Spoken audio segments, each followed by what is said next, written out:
అన్న రెబల్ సాబ్ వైబ్ అయితే ఒక సాంగ్ వస్తుంది, ఎలా ఉండబోతుంది అనుకుంటాం అన్న? ఆ లుక్ ఎలా అనిపించింది అన్న?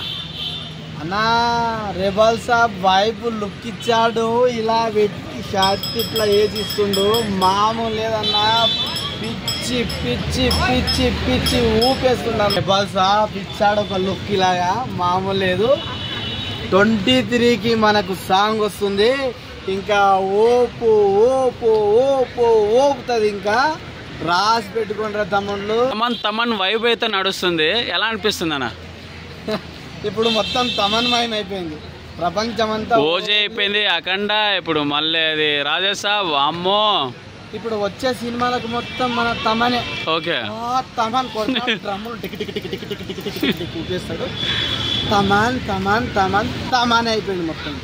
మారుతి గారి డైరెక్షన్ ఎలా ఉండబోతుంది అనుకుంటావు? మారుతి గారు మల్టీఫుల్ ఉంటారు. మారుతి గారి కాంబినేషన్ అంటే సినిమా ఇట్లా కదా, డార్లింగ్స్ మామూలుగా ఉంటాడు. అరే మనోని లుక్ చూడండి అయ్యా, ఏమన్నా చూపిస్తున్నాడు. మొత్తం కలర్ఫుల్ డ్రెస్ వేసాడు, ఎలా అనిపించింది అన్న మీకు?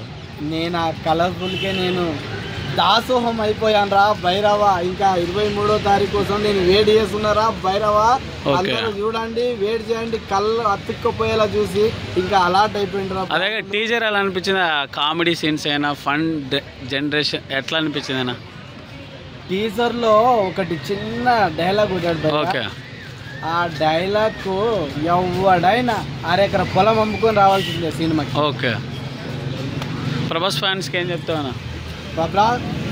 ప్రభాస్ ఫ్యాన్స్ కి ఈ రాజా సాబ్ తోటి మీకు ప్రతి ఒక్క ఊర్లో అయిపోతారు మీ డెబేల్ సాబ్. అందరు కథం కేఎల్ కథం దుకాణం బంద్ అన్ని పడుకోబెట్టుకోవాల్సిందే. రాజా సాబ్ వస్తుండు, ప్రతి ఒక్క కుర్రాడికి ఇట్లా ఊర్లో ఇక మామూలు ఉండడు. ఇంకేమనంటే రాజా సాబ్ అని తిరిగేస్తారు. ప్రభాస్ ఫ్యాన్స్ నేను చెప్తున్నా, ఉందిరా మీకు మామ డార్లింగ్స్ ఊపేస్తాడు ఇంకొచ్చి.